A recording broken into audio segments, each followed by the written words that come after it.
todos. Meu nome é Luciano Santos, tá? Estou como gerente de habitação aqui da JAB, que é a área técnica que vai atuar na recepção das propostas, juntamente com a SEA, e na validação inicial das propostas do Minha Casa Minha Vida, tá? Nosso objetivo aqui é fazer um nivelamento, fazer um repasse de informações a respeito de tudo que já foi publicado com relação às portarias do Minha Casa Minha Vida, mais especificamente com relação ao FAR, tá? Então, deixar bem claro que aqui o nosso repasse é com relação ao Minha Casa Minha Vida urbano, com recurso do Fundo de Arrendamento Residencial, porque nós temos outras modalidades. Nós temos Minha Casa Minha Vida rural, tá? Que já foram publicadas as portarias, mas ainda está na fase de regulamentação. Nós temos também o Minha Casa Minha Vida entidades, que ainda está por ser publicadas as portarias, as devidas portarias. Como o Luiz bem disse, nós peço que todos coloquem as suas dúvidas no chat, que nós vamos estar, já durante a própria reunião, respondendo aí algumas dúvidas que, porventura, surjam. E ainda que nem todas seja possível durante a nossa reunião, nós vamos responder a todas e encaminhar aí para a prece para que ela possa estar distribuindo todas as respostas, todas as dúvidas que aqui surgiram. Então, vamos logo para a apresentação. Tá? Eu vou compartilhar aqui a minha apresentação.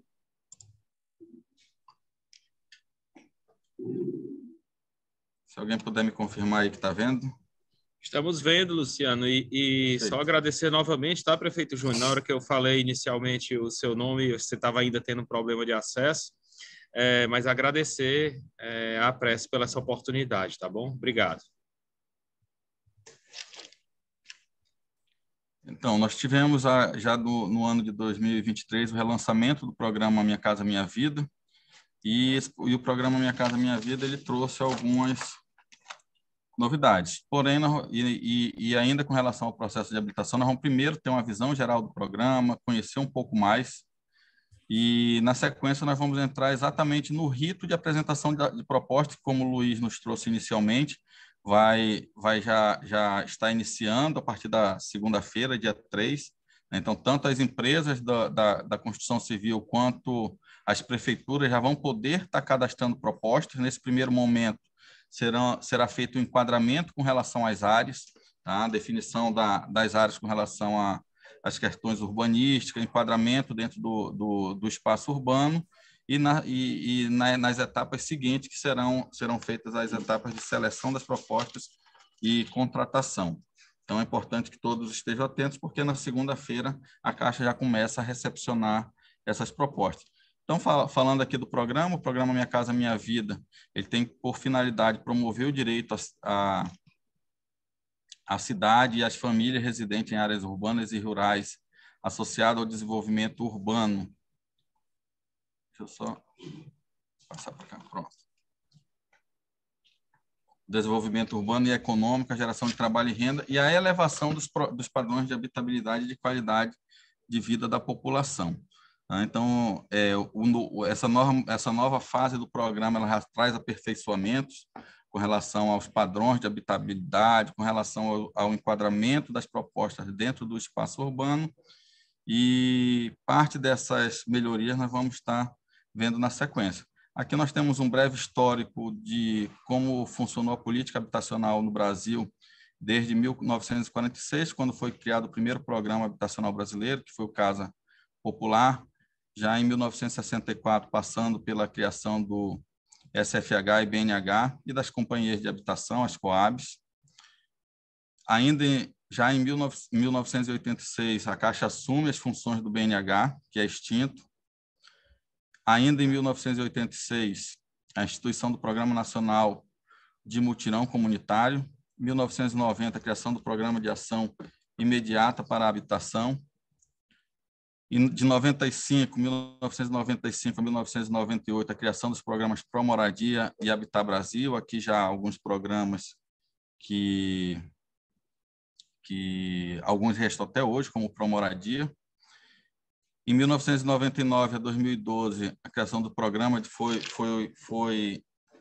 foi o período do Programa de Arrendamento Residencial, o PAR, tá? Que, na verdade, foi um dos precursores do Minha Casa Minha Vida, aí já utilizando recursos do FAR, do Fundo de Arrendamento Residencial. Em 2003, a criação do Plano Nacional de Habitação e do Sistema Nacional de Habitação. Em 2009 foi criado o programa Minha Casa Minha Vida, que nessa primeira fase foi até 2020. Em 2021 foi criado o programa Casa Verde Amarela, que trouxe aprimoramentos, trouxe melhorias ao Minha Casa Minha Vida, e agora em 2023 o retorno do programa Minha Casa Minha Vida. Dentro do programa Minha Casa Minha Vida, ele foi constituído por fases. Tá? Na fase 1, que foi no período de criação, em 2009, ele teve como objetivo reduzir o déficit habitacional, viabilizando o acesso à casa própria e aumento do investimento na construção civil, fomentando a geração de emprego e renda.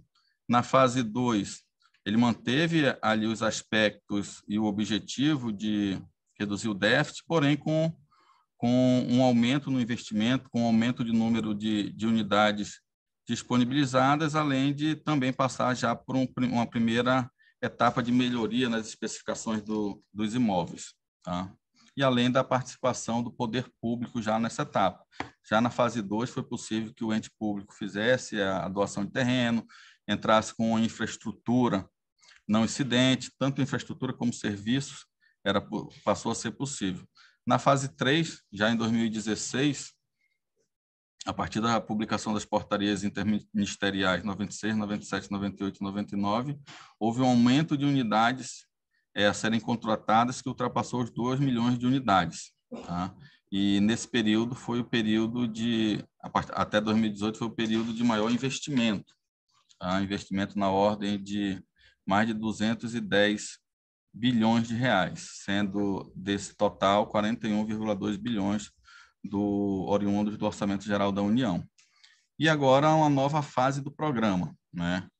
Nós estamos na etapa de implantação do programa, como eu disse no início, as portarias estão sendo publicadas e, na medida da publicação, nós vamos nos reunindo com as prefeituras, com os setores envolvidos, e essa nova etapa teve início e foi marcada pela publicação da medida provisória número 1162 de 2023. Está tramitando um projeto de lei, na verdade já passou pela Câmara, já passou pelo Senado, está para sanção presidencial para que essa medida provisória se transforme em lei. Nessa tela nós temos aqui os participantes do programa Minha Casa Minha Vida, onde o Poder Executivo é quem define os parâmetros de priorização e enquadramento do Minha Casa Minha Vida e atualiza os limites de renda familiar.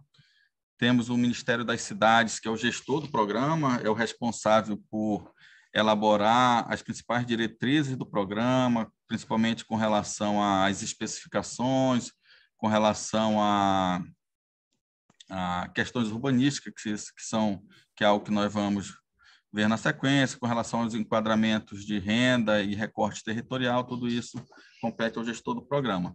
Temos aqui a Caixa, que atua como agente operador e um dos agentes financeiros, existem outros, e que é responsável pela gestão operacional e financeira dos recursos destinados à concessão da subvenção. É o agente financeiro que recepciona as propostas, que vai analisar, que vai enviar ao gestor do programa para a seleção das propostas.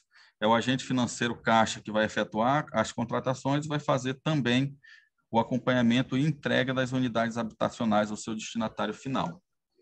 Temos o poder público local, tá, que fixam os critérios de seleção dos beneficiários e executam o trabalho social e as ações de gestão condominial e patrimonial nos empreendimentos implantados no programa Minha Casa Minha Vida.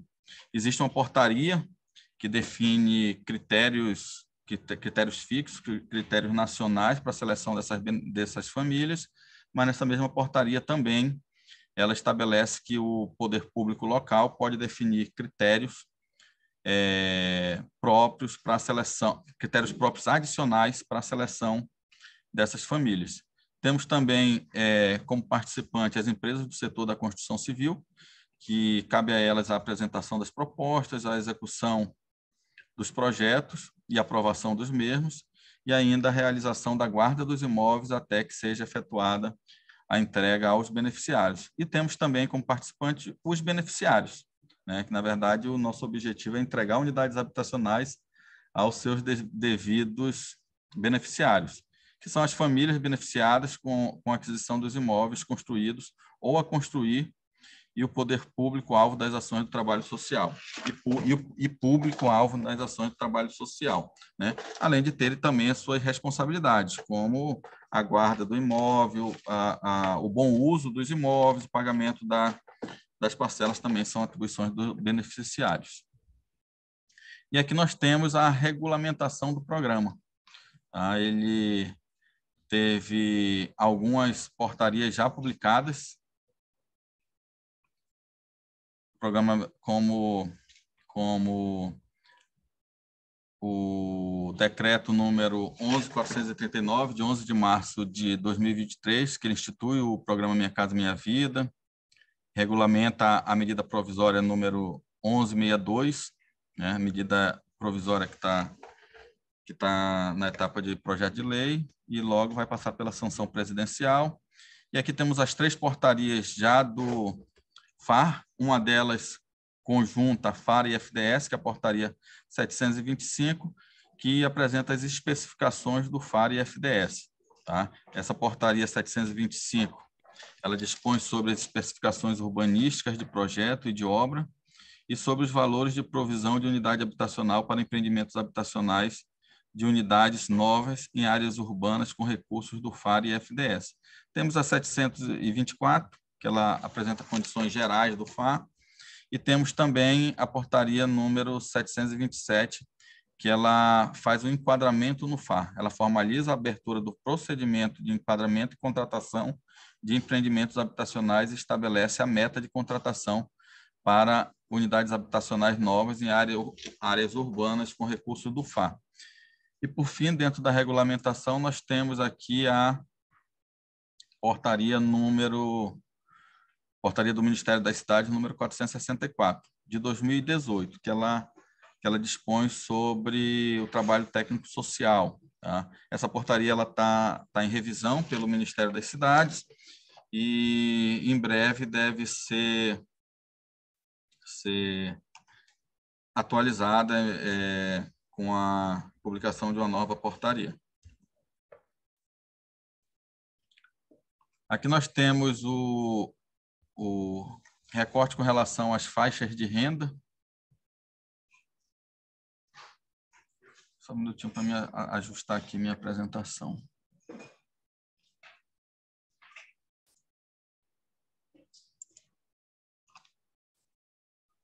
Pronto. Que ela dispõe sobre a faixa de renda e origem dos recursos, tá, do programa Minha Casa Minha Vida, e suas linhas de atendimento. Dentro das possibilidades de execução no espaço urbano, nós temos a faixa 1, com renda familiar bruta de R$ 2.640, 2 salários mínimos, e o recurso para essa modalidade eles são oriundos do FAR, que é o Fundo de Arrendamento Residencial, e o FDS, que é do Fundo de Desenvolvimento Social. Hoje nós vamos nos ater basicamente aqui à faixa 1 da linha de atendimento urbana. Tá? Em outro momento, com certeza, nós vamos nos reunir novamente com os municípios, aqui através da prece, para nós falarmos das demais modalidades, tá? Da linha do Minha Casa Minha Vida Rural, tá? Mas que a renda ela é limitada a R$ 31.680 anual, tá? Essa renda é anual. Se nós formos fazer aqui uma conta, ela equivale a 12 salários mínimos, tá? 1.320 vezes 12, chega a 31.640, porque a renda da família rural, geralmente, ela é aferida anualmente. Tá? E falando um pouco aqui do trabalho social, ele é realizado com as famílias beneficiárias, ele é parte integrante do valor do investimento, ou seja, dentro do valor previsto para cada município, ele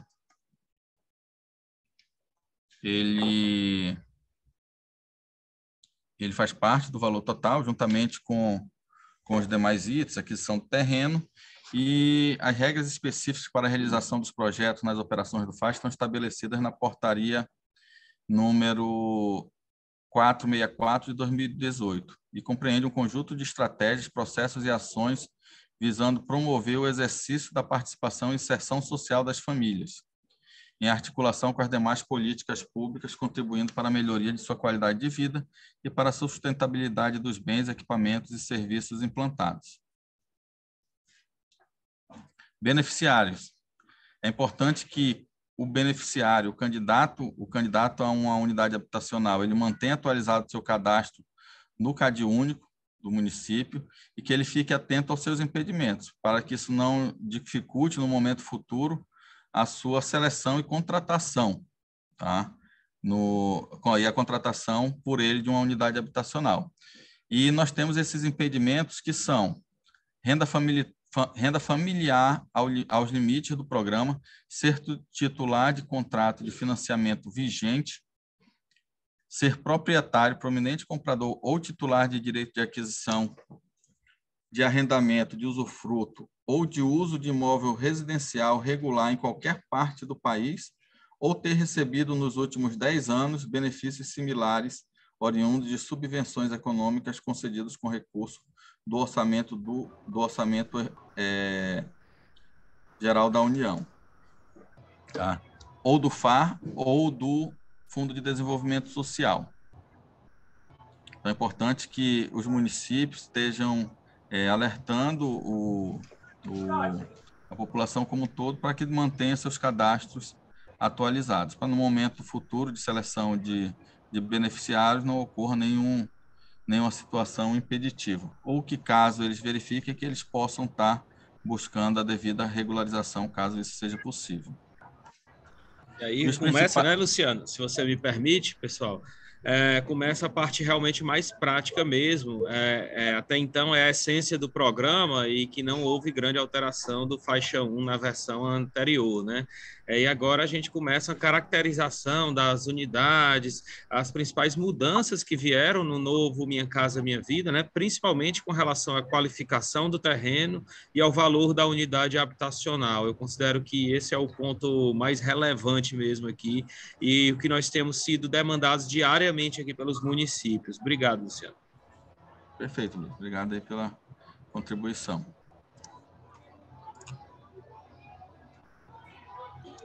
Então, nós temos como principais parâmetros do Minha Casa Minha Vida, né, nas modalidades de aquisição, construção ou requalificação de empreendimentos habitacionais com recursos do FAR. Os principais parâmetros do FAR, ele define o valor máximo de produção dos imóveis, né, que é limitado a 170 mil, mas que ele varia de acordo com a localidade, com o porte do município. Temos também como parâmetros o público-alvo, que são famílias com renda bruta, isso para faixa 1, tá? Lembrando que nós estamos falando aqui do faixa 1 do Fundo de Arrendamento Residencial. Famílias com renda de até 2 salários mínimos, R$ 2.640, cadastradas no CadMulti e indicadas pelo ente público, né? Seguindo a portaria que regulamenta a seleção de beneficiários. Temos também como parâmetro o prazo de execução, que vai até 18 meses, e temos também aqui já definida em portaria o valor das prestações, né, que ela é calculada de acordo com a renda familiar bruta mensal das famílias. Então, nós temos duas referências básicas aqui para cálculo.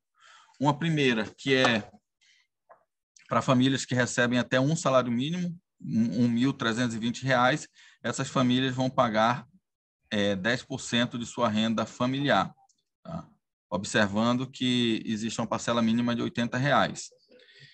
E um segundo grupo são famílias que recebem de R$ 1.320,01 ao teto de 2 salários mínimos, que são R$ 2.640. Essas famílias enquadradas nessa faixa, elas vão pagar 15% da renda familiar bruta, limitado a R$ 396, subtraindo-se um valor de R$ 66 do valor apurado. E esses R$ 66 é exatamente para não ter um degrau de prestação ali de quem ganha 1.320 para quem que paga 10%, para quem já vai pagar 15% ali já a partir de R$ 1.320,01. Então, por conta desse degrau, subtrai R$ 66 para esse segundo grupo. Tá? Uma novidade que trouxe essa nova fase do programa é que beneficiários do BPC e Bolsa Família são dispensados de pagamento de prestação. Tá? Em modalidades anteriores, esse grupo ele não era isento de prestação. E vamos partir agora para as especificações técnicas. Qual que foi o objetivo das alterações em relação às etapas anteriores do programa? Promover empreendimentos mais sustentáveis, ecologicamente corretos, economicamente viáveis e socialmente mais justos e culturalmente diversos. Né? Existe a busca pela melhoria contínua do programa, por isso a Caixa, quanto o Ministério, os demais agentes financeiros, participantes da sociedade brasileira como um todo, poder público, entidade de classe, apresentaram propostas de melhoria e essas propostas culminaram em especificações para a produção de habitações mais confortáveis, funcionais e que promovam o bem-estar social. Houve também, como eu disse, a retroalimentação do programa Minha Vida com novas especificações, partiram da experiência do governo, da Caixa e de outros participantes do programa Minha Casa Minha Vida, estudos acadêmicos e cooperações técnicas nacional e internacional sobre o tema, e além da adequação às linhas da ODS, que são os Objetivos do Desenvolvimento Sustentável, e a Agenda 2030 da ONU. Então, tudo isso aí colaborou, somou para a melhoria das especificações do programa. Alterações relevantes de especificações do programa Minha Casa Minha Vida em relação às fases anteriores. Né? Lembrando que nós vamos passar aqui em linhas gerais, nós fizemos um compilado, um resumo das portarias, mas o conteúdo integral dessas especificações e obrigatoriedades irrecomendáveis, obrigatórias e recomendáveis, elas constam na portaria 725, tá? Já aproveitando aqui para informar que toda a regulamentação do programa Minha Casa Minha Vida, ele tem fácil acesso, vocês podem ter fácil acesso através do site do Ministério das Cidades, lá tem um ícone do programa Minha Casa Minha Vida, tá? E lá tem a regulamentação, tem inclusive todas as portarias que já foram publicadas, dentre elas a portaria número 725 do Ministério das Cidades. Nos sistemas e peças técnicas da Caixa vão constar, a Caixa vai trabalhar em cima do que prevê as portarias e as exigências referentes ao enquadramento vão constar nos nossos formulários de enquadramento, no atender.habitação, o que nós vamos tratar mais à frente, e também nos documentos que vão ser apresentados ou pelo ente público ou pelas construtoras. Temos aí as portarias e especificações do urbano, FAR, e quais são os objetivos dessas especificações, tanto especificações de projeto quanto de obra.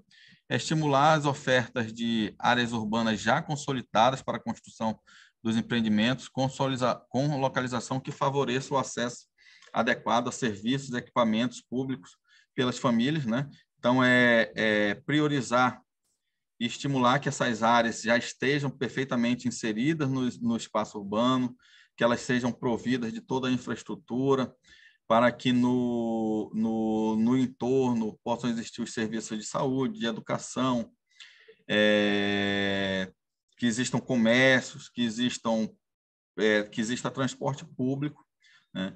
Incentivar o planejamento integrado com as políticas urbanas, ou seja, integrar a habitação com saúde, com educação, com transporte público, promover a participação dos entes públicos locais por meio do planejamento, gestão e oferta de áreas públicas para a produção de empreendimentos destinados à habitação de interesse social. Então, o ente público pode, através de uma política própria de habitação, poder estar disponibilizando também áreas para a produção de unidades habitacionais, estimular a sustentabilidade econômica, social e ambiental dos empreendimentos habitacionais e incentivar a modernização do setor da construção civil e a inovação tecnológica para a melhoria da qualidade, da durabilidade, da segurança, do conforto ambiental e da habitabilidade na concepção e implementação dos empreendimentos habitacionais. Aqui nós trazemos nessa tela os valores de provisão das unidades habitacionais, tá, de acordo com o recorte territorial urbano. Então, nós temos linha e colunas. Nas linhas, nós temos um enquadramento com relação ao enquadramento pelo IBGE dessas unidades, desses municípios, ou a eles vinculados. E aqui na linha nós temos aqui os municípios de acordo com população e temos ainda uma separação de valores com relação a casa e apartamento. Tá? Em modalidades anteriores, em fases anteriores do programa, nós tínhamos valor único e nessa fase nós temos valores já delimitados para casas e apartamentos. Tá? Aqui nós temos o valor que se apresenta aqui, se vocês perceberem, o valor mais alto é 164 mil, lembrando que o teto é 170, o teto do programa é 170. Mas em que condições pode ser buscado esse valor de 170 mil por unidade habitacional? É admitida a superação de valores estipulados na tabela acima nas seguintes situações: terrenos com qualificação superior. Nós vamos verificar mais à frente que nós vamos poder fazer o enquadramento do terreno ou com a qualificação mínima ou a qualificação superior. Aqueles que forem qualificados como superior, eles poderão ter uma extrapolação no valor previsto da tabela acima em até 10%, sendo ainda considerado o teto o valor de 170 mil. Temos também a possibilidade de superação desses valores em até 40%, para imóveis que passem por processo para propostas que sejam de requalificação de imóveis, o retrofit. Né? Imóveis que, porventura, o município possua, imóveis de prédios administrativos que não estão sendo utilizados, de educação, uma escola que não está tendo mais uso, foi realocada. Então, esse equipamento público ele pode passar por uma requalificação e passar a ter o uso habitacional. Então, nessa situação, existe um acréscimo de até 40%. Por quê? Porque você fazer uma intervenção num prédio já existente, num prédio antigo, ele tem um custo superior. Então, para essas situações, pode existir um acréscimo de 40%. Não estão previstos nesses valores custo para implantação de sistema fotovoltaico. Esse sistema ainda vai passar por regulamentação específica pelo Ministério das Cidades, ele deve publicar aí uma portaria com essa regulamentação, e também não está previsto o custo de certificação de desempenho dos empreendimentos habitacionais. Tá? Então, mais à frente, quando os imóveis estiverem prontos, eles vão passar por uma avaliação, tá? E essa avaliação vai servir, inclusive, para melhorias de fases seguintes, e esse custo dessa certificação também não está previsto na tabela acima. Aqui abaixo nós trazemos que, na hipótese de doação do terreno, os valores estipulados na tabela acima deverão descontar a fração do valor da avaliação de mercado do custo total de produção dessa unidade. Tá? Sendo que, caso essa unidade habitacional ela tenha uma área de, no mínimo, 4 metros quadrados acima da área mínima estabelecida, esse valor não é descontado. Tá? O valor do terreno ele não é mais descontado se a área da unidade habitacional ultrapassar em 4 metros quadrados. Traduzindo, né, Luciano? Esses valores dessa tabela, de acordo aí com a característica do município, são os valores máximos para um terreno que será apresentado por uma construtora, né, a ser adquirido pelo FAR, não é isso? No caso de um terreno doado pelo município, a Caixa vai calcular o valor de avaliação daquele terreno e vai descontar a fração ideal de cada unidade destes valores máximos, né? E aí é facultado ainda a majoração ou a manutenção desses valores dessa tabela, caso a construtora venha a apresentar alguma melhoria naquela planta da unidade. Olha, por exemplo, a fração ideal de cada unidade nesse determinado terreno é R$5.000. Então, não seria mais 164 mil, seria 159 mil. Contudo, se apresentarem um projeto que a dimensão, né, da unidade habitacional seja maior do que 4 metros quadrados do mínimo, é facultado aí uma majoração ainda desse valor. Não é isso, Luciano? Perfeito, Luiz. É exatamente isso. E aqui no quadro do recorte territorial, onde nós temos os valores aí por porte de município, lá no site do Ministério das Cidades, no ícone do Minha Casa Minha Vida, tem uma planilha lá em que já detalha o valor por unidade de cada município. Tá? Fazemos o filtro lá pelo Ceará ou pelo município, você vai saber exatamente qual é o valor teto para cada município.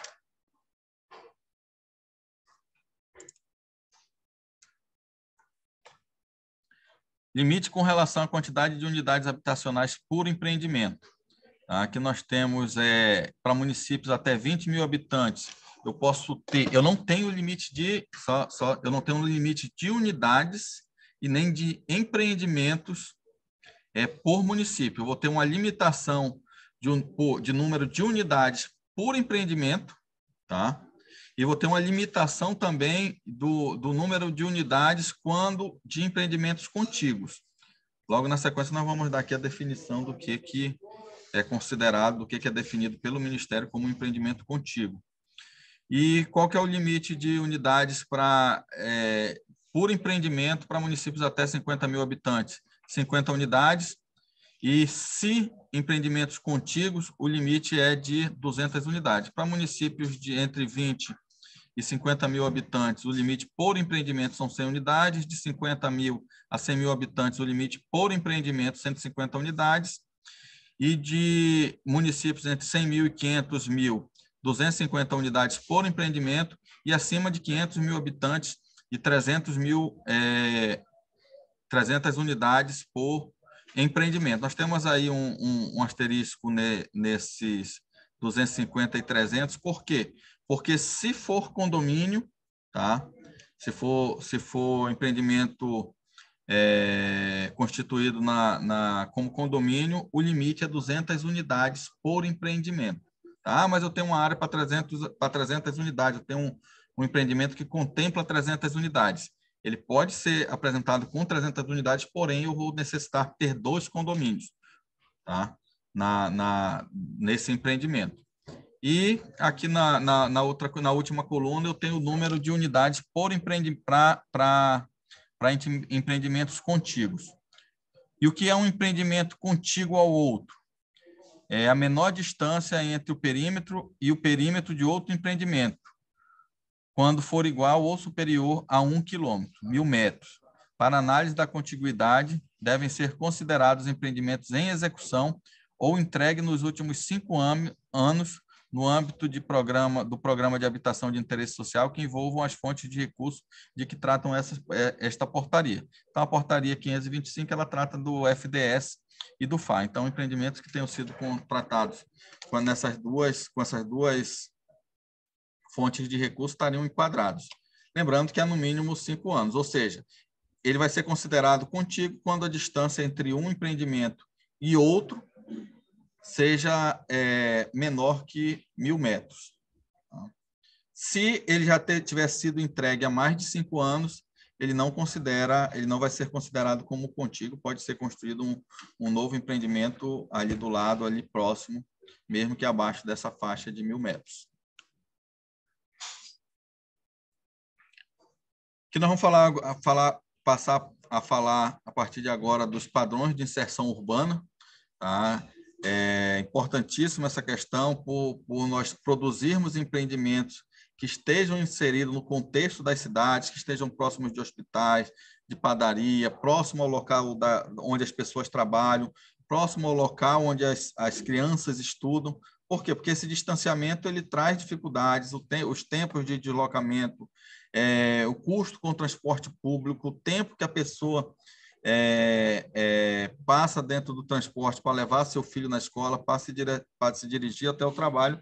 Isso, em muitos momentos, pode causar até um desestímulo para a permanência das famílias nesses empreendimentos. Então, pela experiência já de empreendimento já entregue, isso está vindo muito forte nessa nova fase do programa. E aqui nós temos aqui a questão da importância desses padrões de inserção urbana dos empreendimentos, desses novos empreendimentos.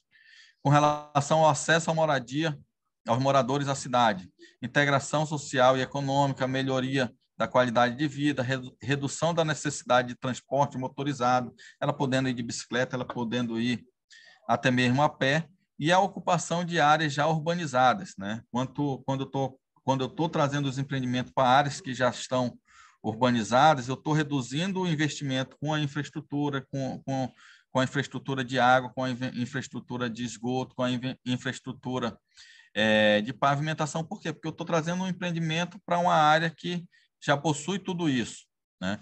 Isso impacta também na redução da expansão urbana, da expansão das cidades sobre áreas verdes.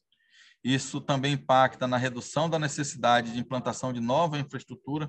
Como eu disse há pouco, eu vou produzir um empreendimento em uma área que não possua sistema de esgotamento sanitário. Eu vou ter que construir uma estação de tratamento, eu vou ter que construir uma estação elevatória de esgoto, quando eu posso estar construindo esse mesmo empreendimento numa área que já é contemplada por esse esgoto. Eu estou, na verdade, até otimizando o recurso público na medida em que na medida que eu não posso estar, não necessite estar aplicando esse recurso com uma infraestrutura, além da integração urbanística com a cidade. E aqui nós trazemos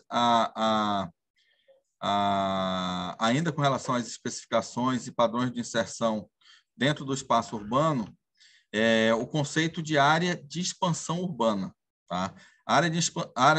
O que seria a área de expansão urbana? É a área inserida dentro do perímetro urbano, delimitado preliminarmente, no plano diretor, ou em lei pelo poder público municipal e definidas como espaço destinado à urbanização futura pela legislação municipal vigente. Então, aqui nós temos a definição do que seria o perímetro urbano, área de expansão urbana, perdão. E aqui nós temos uma outra definição, um outro conceito, que é a área urbana consolidada. Segundo a portaria 725,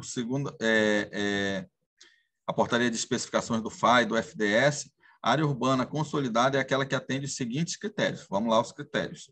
É a área situada dentro do perímetro urbano, delimitado em lei pelo poder público municipal, que possua densidade demográfica acima de 50 habitantes por hectare e que disponha de malha urbana implantada, que possua malha viária implantada e que tenha, no mínimo, 2 dos seguintes enquadramentos de infraestrutura urbana implantados. Esse item D, mais à frente, nós vamos utilizar para um enquadramento em área com qualificação superior ou mínima. Então, qual seria essa infraestrutura urbana já implantada? Via de acesso e de circulação pavimentadas, drenagem pluvial, calçadas, guias e sarjeta, rede de energia elétrica com iluminação pública, rede para abastecimento de água potável e solução para esgotamento sanitário e coleta de lixo. E aqui nós vamos trazer alguns exemplos para definir quando o empreendimento ele vai estar situado dentro de uma área urbana consolidada ou dentro de uma área com expansão urbana, uma área de expansão urbana, porém contígua. Localização do terreno. O empreendimento deve estar inserido em área urbana consolidada ou em área de expansão urbana, previamente definida no plano diretor ou legislação urbanística municipal vigente. O empreendimento localizado em área de expansão urbana deverá estar contíguo à malha urbana e dispor no seu entorno de áreas destinadas a atividades comerciais e locais. Então, aqui nós fizemos uma ampliação, aqui no centro da tela, tá? dessa outra imagem que nós tínhamos a área de expansão urbana e a área urbana consolidada. Então, se a proposta do empreendimento estiver dentro desse amarelo aqui, que é a área urbana consolidada, está ok. Se ela estiver fora da área urbana consolidada, dentro da área de expansão urbana, porém contígua à área urbana consolidada, ele também é passível de aceitação. Porém, se ele estiver dentro da área de expansão urbana, definida pelo plano diretor, porém não estiver contíguo à área urbana, a área urbana consolidada, esse empreendimento, essa proposta de empreendimento, ela não é passível de aceitação, estaria desenquadrada.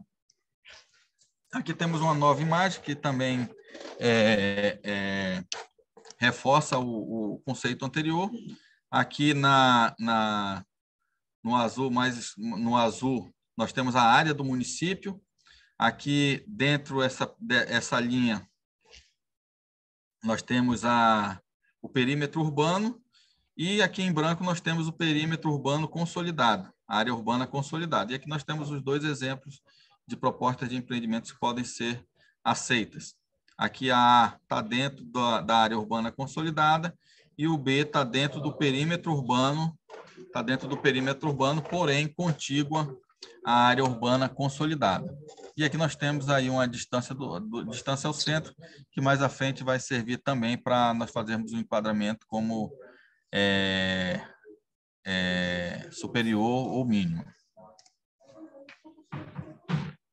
Aqui nós trazemos a questão da disponibilidade, né, a necessidade de esses serviços de infraestrutura estarem dispostos a até 300 metros do limite da poligonal.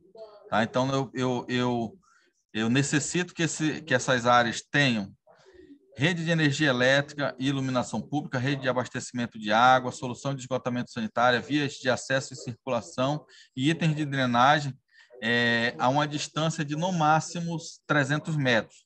Então, se eu tiver essa disponibilidade em até 300 metros, eu considero que essa área ela é servida por essa infraestrutura. A infraestrutura deve estar operante até a data de entrega do empreendimento, ou a respectiva etapa. E aqui eu trago o conceito de poligonal. Ali nós verificamos que a poligonal deve ser contígua à área urbana consolidada. O que seria essa poligonal do empreendimento? É a linha imaginária que engloba as quadras onde estão edificados os condomínios, subcondomínios, unidades habitacionais, equipamentos públicos, equipamentos de uso comum, áreas institucionais e áreas verdes, incluindo as vias que as contornam. Então, aqui eu tenho uma imagem que ilustra bem o que nós acabamos de ler. Tá? São as linhas que incluem tudo isso, os lotes, as vias que circundam as quadras, área institucional e área verde. Essa é a poligonal do empreendimento.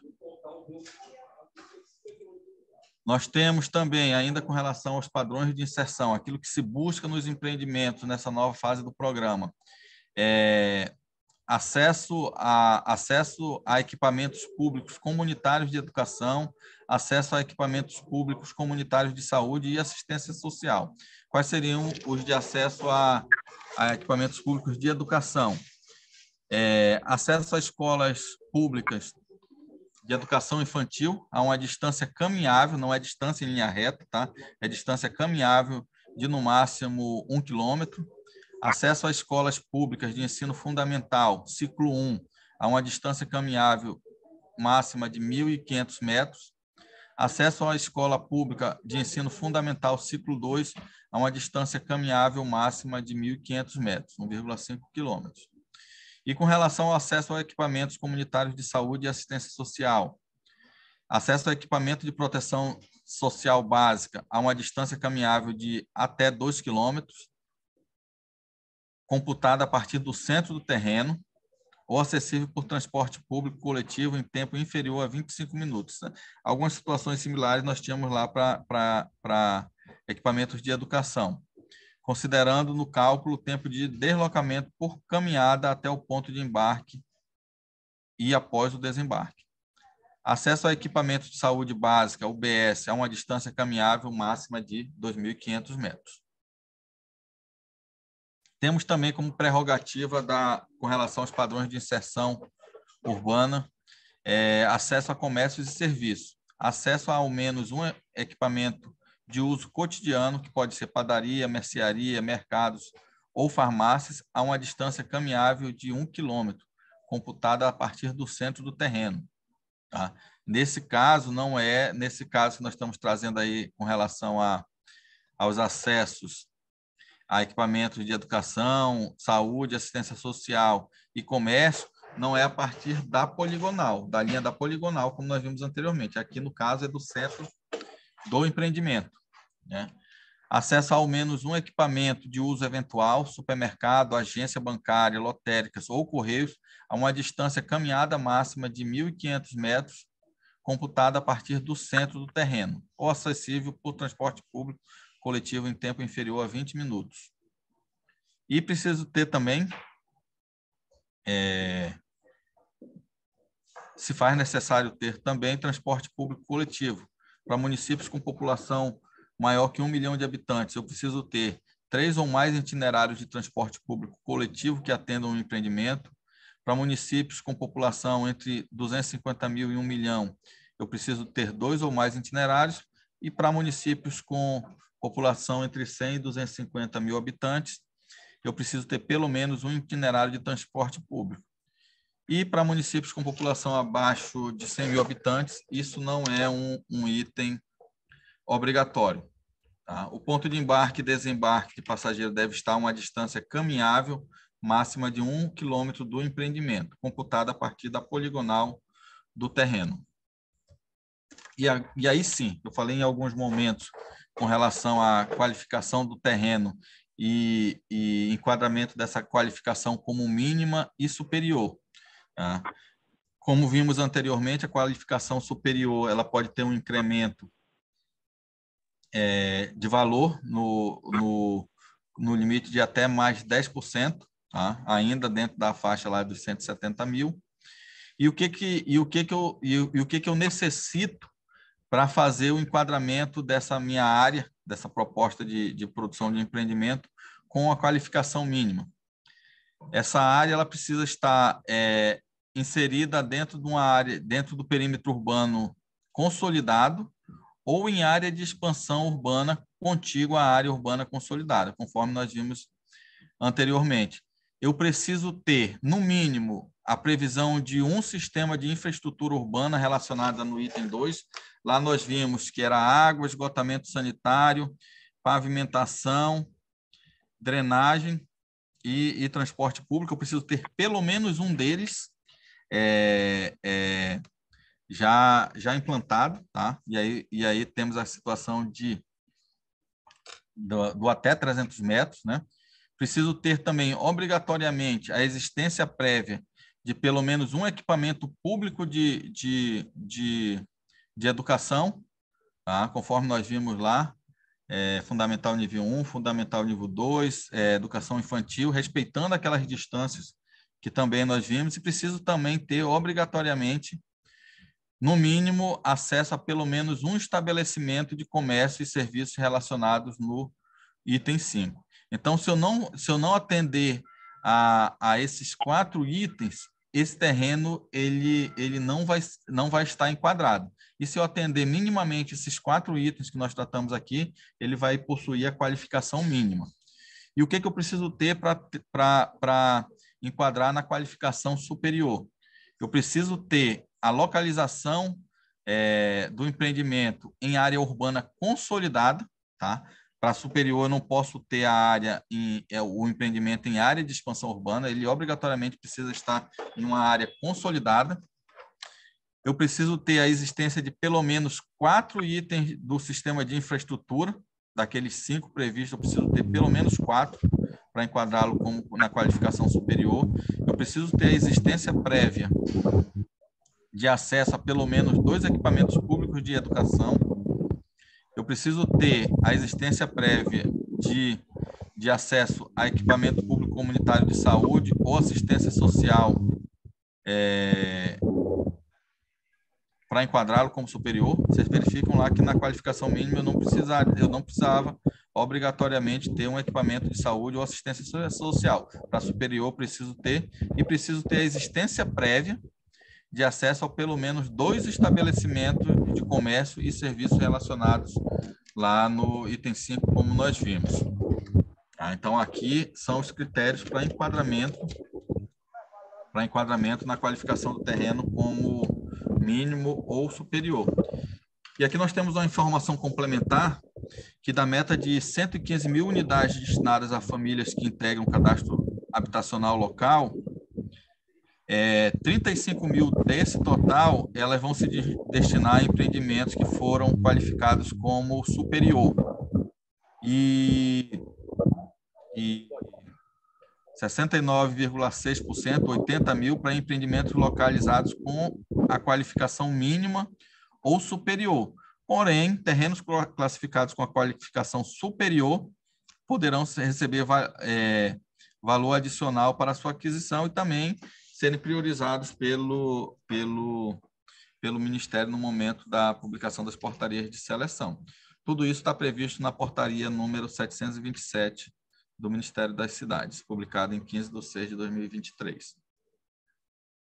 Aqui nós também trazemos questões com relação à especificação do parcelamento de solo, tá?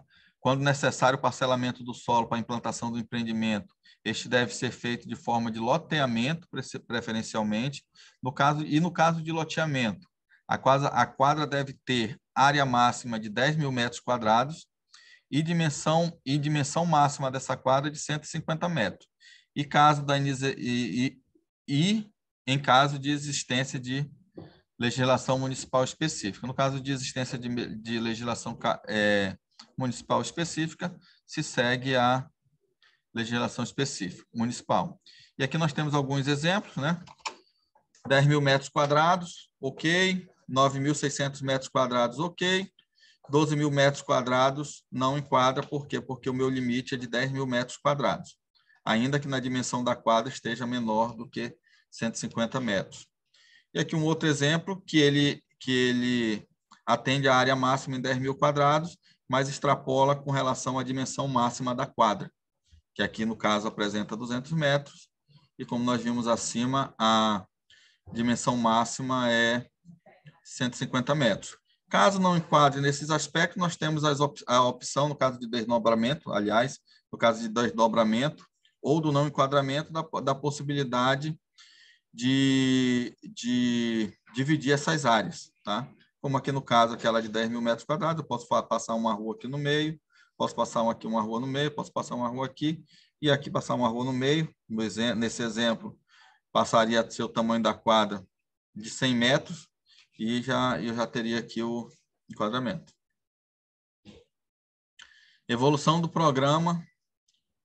Ainda com relação à evolução do programa, tá? E com relação às especificações de projeto do empreendimento, nós temos aqui algumas questões relacionadas a condomínio. Não é permitida a constituição de condomínios para empreendimentos compostos por edificações unifamiliares, exceto no caso de empreendimentos produzidos em territórios de comunidades tradicionais, que possuem empreendimentos legais para o parcelamento ou para a individualização de matrículas. Ou seja, nós vamos para unidades isoladas, não é permitido condomínio. No caso de condomínios compostos por edificações multifamiliares, é permitido, no máximo, 200 unidades por condomínio. A delimitação dos condomínios em edificações multifamiliares deve observar: não deve ultrapassar as dimensões de uma quadra, no caso da implantação de condomínio.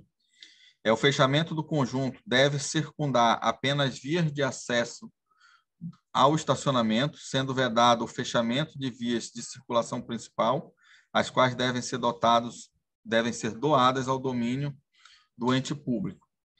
E o fechamento do conjunto, deve possuir no mínimo 50% de permeabilidade visual, ou seja, através de grade, através de tela, no caso ali do estacionamento. Isso visa a integração urbanística com a cidade e a redução de conflitos de custos condominiais. Muito se pergunta, por que o condomínio, por que o empreendimento ele não tem um muro, ele não é cercado. Por quê? Porque na medida em que ele possui essa delimitação, as próprias concessionárias elas podem não receber um equipamento de iluminação, sempre cito, uma elevatória de esgoto, uma estação de tratamento de esgoto. Ela é operada pelas concessionárias. Então, se o condomínio for fechado, essas concessionárias passam a não operar dentro do condomínio e esses custos eles passam a ser de responsabilidade dos condôminos, dos beneficiários. E aí, muitas vezes, essa população não tem capacidade de absorver esses custos. É exigido para o FAR contratação de seguradora, de seguro, garantia, executante e construtor. Isso também já vai ser para a etapa de contratação, não ainda para a etapa de apresentação de proposta, mas é importante nós já citarmos, com a importância assegurada de, no mínimo, 15% do custo de construção, visando garantir a conclusão do empreendimento. Também trazemos como alteração e evolução do programa a área útil mínima da unidade habitacional. Ela é de 40 metros quadrados para casa, tá? Descontadas as paredes, e 41,5 metros quadrados para apartamentos ou casas sobrepostas. Tá? Essa área ela já engloba a área útil com varanda, sendo 40 metros quadrados de área principal do apartamento, tá? Área mínima de 40 metros quadrados. Ele traz como exigência também para projeto um pé direito mínimo de 2,60 metros, admitindo 2,30 metros para o banheiro. Pé direito do banheiro pode ser 2,30 metros. A varanda para apartamentos, como trouxemos aí, tem obrigatório nessa nova fase do programa. E essa varanda ela deve possuir, no mínimo, 80 centímetros, 0,8 metros de largura mínima e uma área útil mínima de 1,50 quadrados. 1,50 metros quadrados. 1,50 metros quadrados, desculpa. É vedada a varanda em balanço, além da acessibilidade ser o acesso deve se dar por integração com a unidade habitacional. Edificações de apartamentos são limitadas a um pavimento mais 3, térreo mais 3, salvo quando houver elevador, ou quando a edificação oferecer acesso em múltiplos níveis, no qual o deslocamento máximo seja de até 3 andares. Dentro do programa de necessidades para itens externos, também temos previsto vagas de estacionamento conforme definido na legislação municipal e bicicletário, tá? E bicicletário coberto para edificações multifamiliares, prevendo no mínimo uma vaga para 30% do número de unidades habitacionais, ou seja, 30% das unidades habitacionais. Como nós já trouxemos anteriormente, os valores máximos, quando se tratar de doação de terreno, os valores máximos da fração do valor de avaliação vai ser descontado, podendo esse valor permanecer caso a área da unidade habitacional ela possua no mínimo 4 metros quadrados a mais do que o mínimo estabelecido no primeiro item que nós vimos aqui nessa tela. E aí sim, qual que vai ser o rito operacional para a pré-seleção?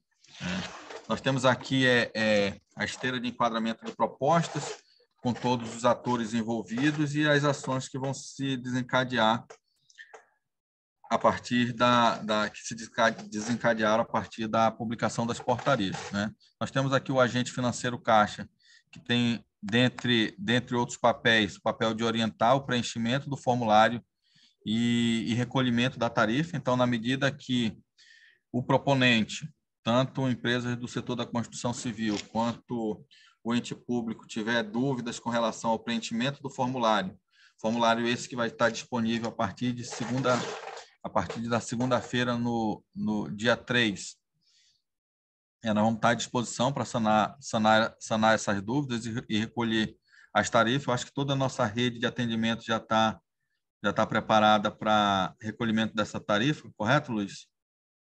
Perfeito, senhores. Todas as unidades estão sabendo já como debitar a tarifa. Essa tarifa inicial custa hoje R$ 800 e o débito é imediato. O ente público ou a construtora, né, dependendo do caso, né, indica o número da conta e a gente processa o débito e emite comprovante de imediato. Um outro fato importante que eu acabei de receber a sinalização é que o sistema vai abrir para receber as propostas às 0 horas da segunda-feira, ou seja, de domingo para segunda, às 0 horas da segunda-feira, o sistema estará aberto para receber as propostas das construtoras. Muitos municípios, construtoras prospectaram terrenos nos seus municípios, já tem a matrícula, já tem toda a documentação e devem estar buscando aí o ente público para receber a declaração do ente público. Que essa declaração, nesse primeiro momento, nada mais é do que uma autorização do município a ele apresentar o projeto, sem nenhum compromisso, nenhuma responsabilidade maior do município neste momento.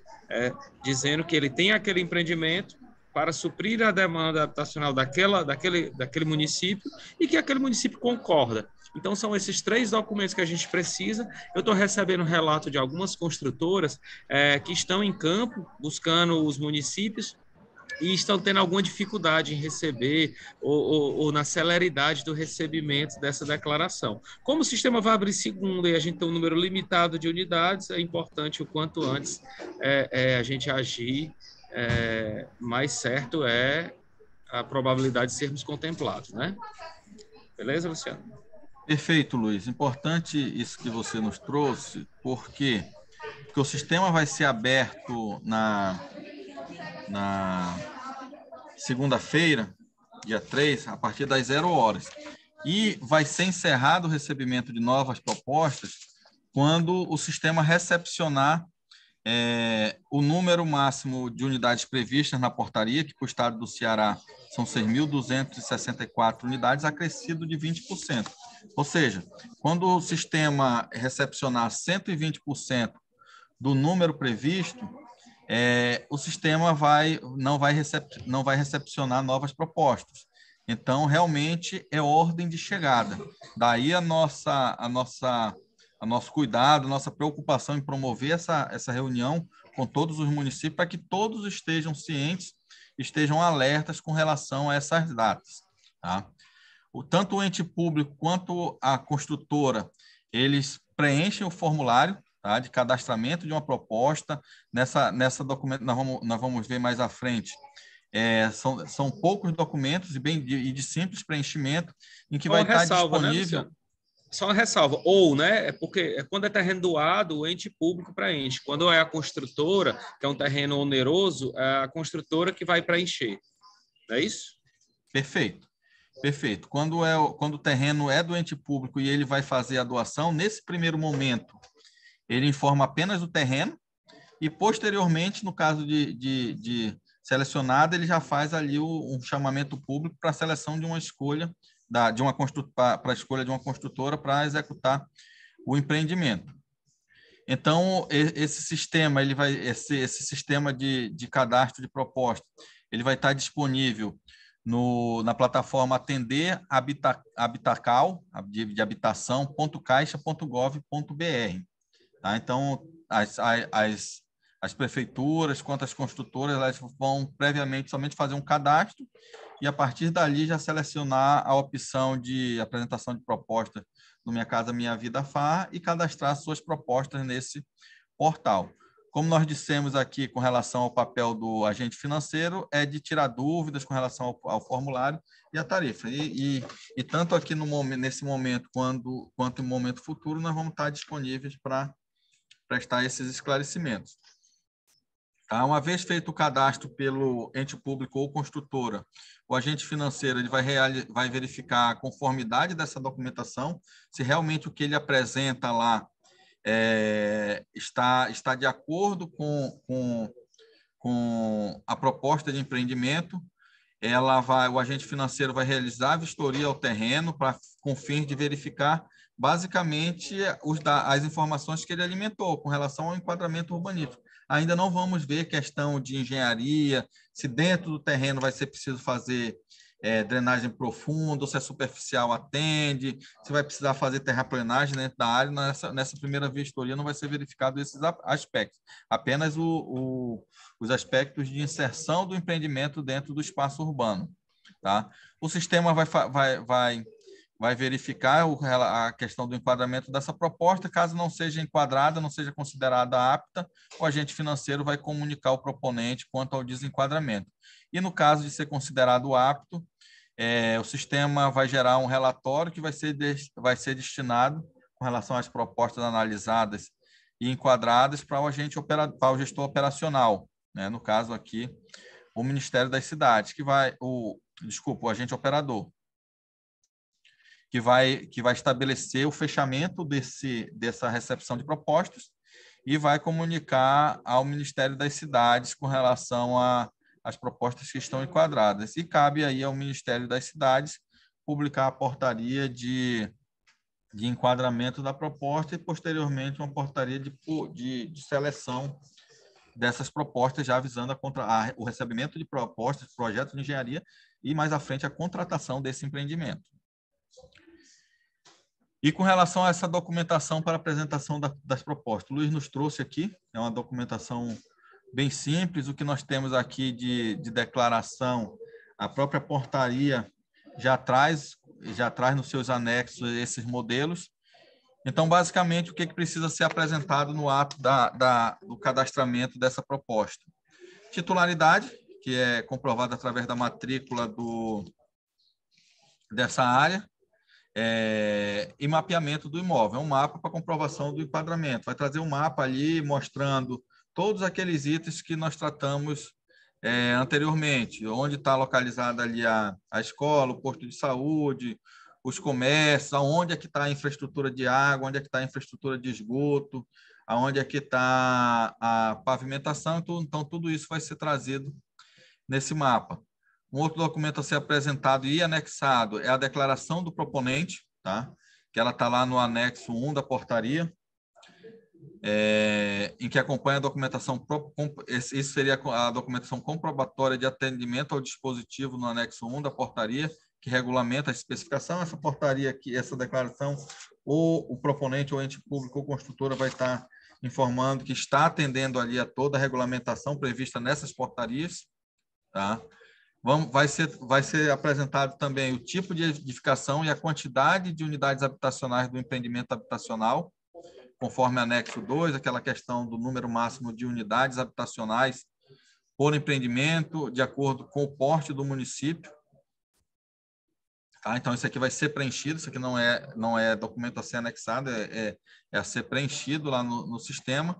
Documento a ser anexado: declaração de anuência do chefe do Poder Executivo local, e aí sim a competência aí das prefeituras, dos prefeitos, ou do seu representante por ele formalmente delegado, como apoiador do empreendimento habitacional nos termos do anexo 1 dessa portaria, no qual ele se compromete a implementar ações efetivas junto ao empreendimento no âmbito de sua atuação, incluindo os compromissos de que se trata a portaria de condições gerais da linha de atendimento, sem prejuízo das vedações. E também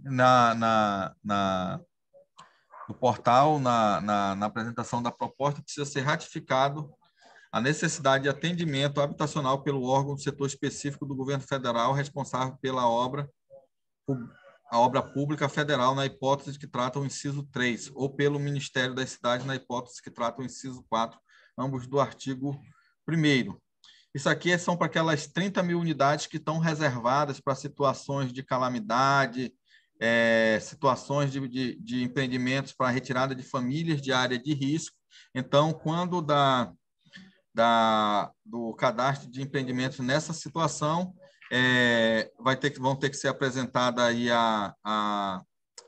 o órgão específico, ou pela Defesa Civil, um laudo em que atesta que aquela área é área de risco, ou no caso de calamidade, atestado pelo Ministério das Cidades, enfim. Isso aqui são para aquelas 30 mil unidades que são para esse público específico, calamidade ou área de risco.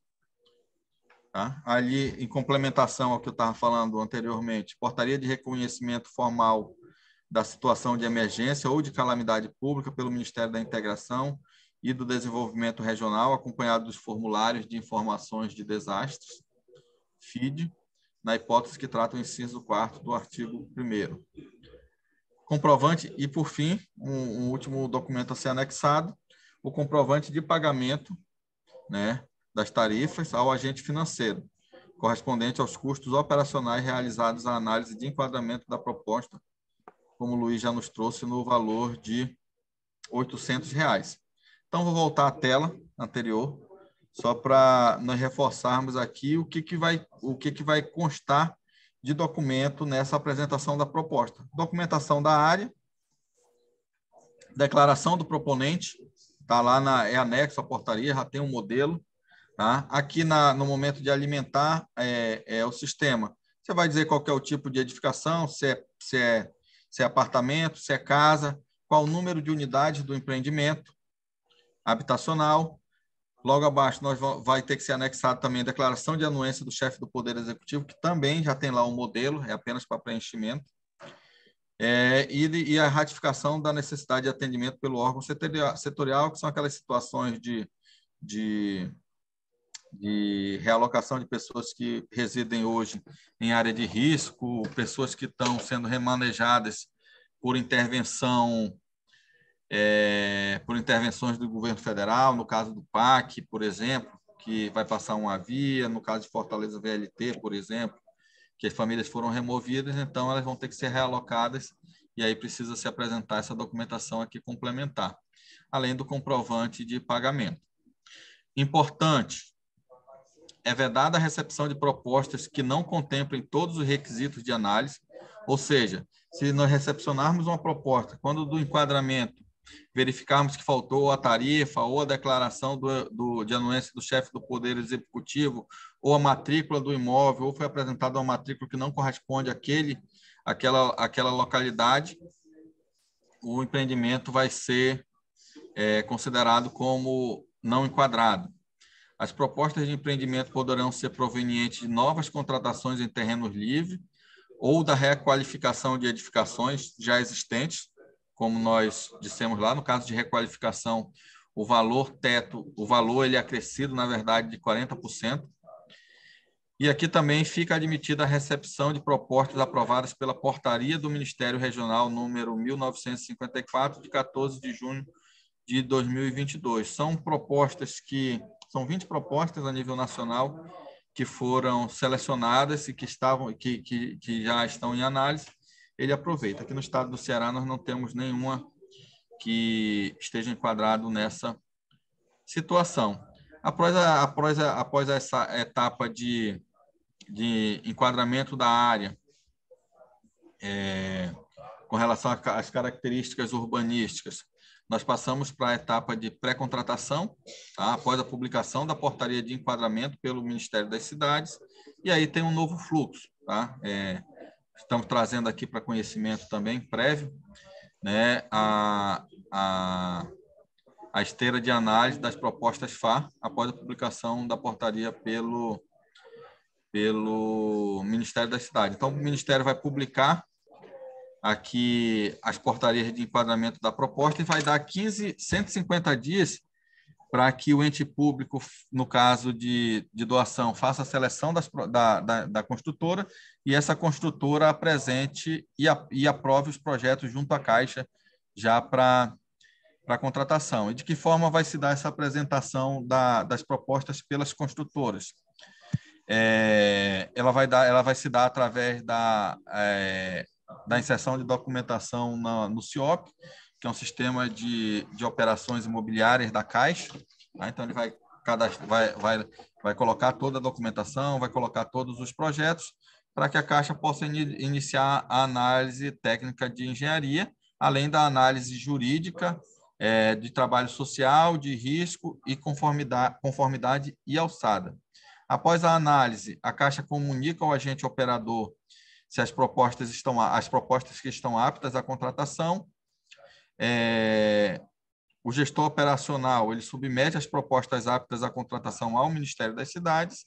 o Ministério da Cidade recebe as propostas aptas à contratação, prioriza e ajusta as metas, caso sejam necessárias, e publica as portarias para autorização das contratações. Tá?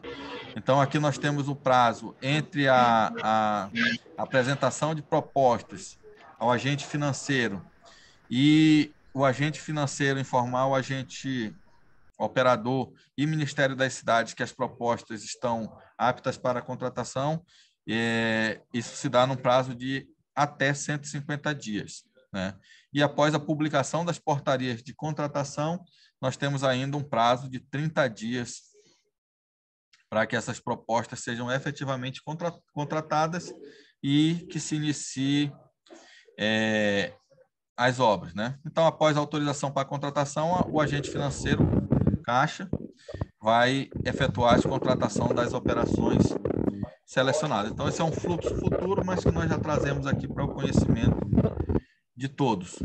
Então, isso aqui que nós acabamos de apresentar, o que tem de mais importante, como eu disse, as portarias elas trazem uma quantidade de informações bem maior, mas aqui o que nós trouxemos é aquilo que é imprescindível para que as prefeituras estejam entendendo o que está acontecendo nesse momento, né? Por que estão sendo procuradas pelas construtoras para assinarem uma declaração que está prevista lá numa portaria para execução do empreendimento dentro do seu município, tá? É item obrigatório e está previsto em portaria, não é um excesso, não é nada que a empresa esteja solicitando que não esteja previsto na portaria. Inclusive, o modelo é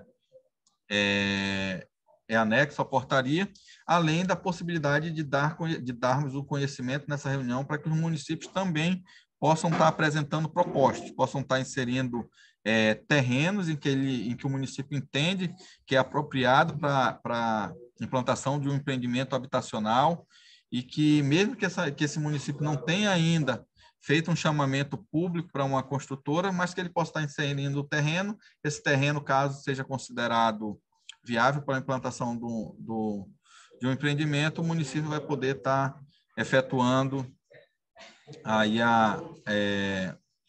criando um chamamento público e selecionando uma proposta, selecionando uma construtora para apresentação das propostas junto ao agente financeiro Caixa.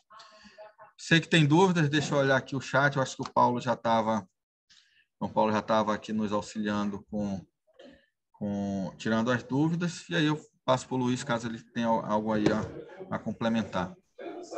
Obrigado, Luciana. Foi extenso, mas que é tudo muito novo para todo mundo, né? Essas regras, o novo regramento, bem como a urgência aí que a gente tem em tramitar essas propostas devido ao quantitativo limitado de unidades para este ano. Tá? Só fazer um reforço que eu já vi algumas perguntas no grupo, o ente público ou as construtoras podem procurar suas agências de relacionamento para fazerem o recolhimento dessa tarifa, em qualquer agência da Caixa mediante débito em conta, tá? Não precisa nem ser presencialmente, quem tem sua agência de relacionamento, manda um e-mail, mantém um contato telefônico com o gerente. Muitas construtoras já estão demandando a superintendência, as que têm um relacionamento mais próximo aqui conosco, tá? E é importante pagarem logo isso para que segunda-feira esteja apto a ser transmitida essa proposta, né? Agradecer a participação de todos, tá? Esse material será enviado aí para a Prece e aí eu posso contar com a Prece aí na distribuição para vocês, tá? Em surgindo alguma necessidade, quando surgir o rural também, nós vamos fazer esse mesmo movimento aí que rapidamente a gente conseguiu reunir 150 pessoas aqui para passar essa mensagem, né? O rural deve sair em breve, o entidades também, que é uma outra modalidade, deve sair também em breve, tá? Agradecer e desejar a todos aí, vocês, um bom final de semana e o meu muito obrigado novamente à presidência da Prece, a toda a direção da Prece que nos apoiou nessa ação. Obrigado, gente, um bom final de semana.